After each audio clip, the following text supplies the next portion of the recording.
Need a Yes. nice ice cream cone to cool you off. That's right. Melissa, how hot's it going to be today? Not as hot as yesterday, but still pretty toasty. We saw highs yesterday making it back into the 90s, which is impressive for this time of year. It's not a record. It's just not that common. So we hit 90 in Eugene, 91 in Corvallis. Roseburg definitely needed a cool treat. 97 there yesterday. And Medford, you were the hot spot. 100 degrees there in the southern part of the state. Low to mid 80s when you head over to central and eastern Oregon and the coast. It depended on where you were. If you're up north near Astoria, you got a nice warm day, 85 there, 73 in Newport.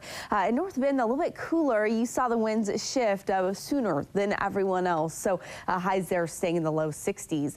Now that high of 90, we're talking 12 degrees above average for this time of year. So yeah, not all that common, but that record's up to 96, and that was set back in 1989. Now, in addition to the warm weather and the blue skies, it was also pretty hazy here in the Southern Valley, and that's because of the Pole Creek fire. Again, 5,000 acres at this point. It is 10% contained, burning just to the southwest there of Sisters. A lot of that smoke channeled through the McKenzie River Valley right down here to the I-5 corridor and throughout the southern Willamette Valley. So the bad news is that made our air quality pretty yucky yesterday. It did move it into the moderate category. Good news is that the winds have already shifted. That's going to blow that smoke the other direction, and I do expect that air quality to return to good, if not today, likely by tomorrow. The bad news, though, for the folks in Sisters and Bend, Redmond, Madras, all in Central Oregon, is that smoke will now be headed your direction. Right now, we're already starting to see those winds out of the southwest here. That's going to bring in some cooler air and again push that smoke back east of the Cascades. So onshore flow has returned because that ridge of high pressure is now sliding east. We also see this little dip in the jet stream here. That's going to help to bring our temperatures down just a touch as we see some cooler air move in from the northwest. But that little dip in the jet stream, it's short-lived, and our flow is going to become back offshore next week as soon as high pressure gets in place, which I expect to happen early on Monday. So again, it's going to be very short-lived on precision casts. You can see that marine layer starting to develop there along the coast.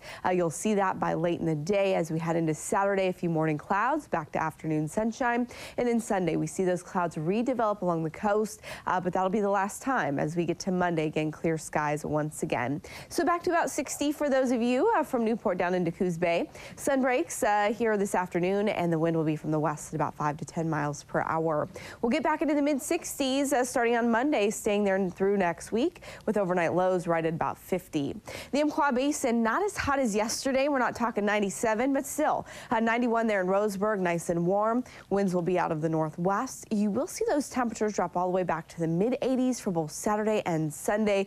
But then again, that hotter weather returns as we head into the next work week. In the Cascades, mostly sunny skies with the exception of the haze and smoke there near Santiam Pass. High temperatures will be back into the mid 70s. Central Oregon, you're looking at mid 80s. And I do expect today to be more smoky than what you saw the past couple of days with those winds directly out of the northwest. You'll see temperatures a little bit cooler for Saturday and Sunday, and then staying in the low to mid 80s next week. For the valley, we're looking at mid 80s today, 86 in Eugene, about 87 in Corvallis. Sunny skies overhead. The wind will be light. We'll see those temperatures drop just a touch here. Good weather for the game on Saturday, low 80s. And then next week, high pressure returns, the sunshine sticking with us, and highs back in the mid 80s.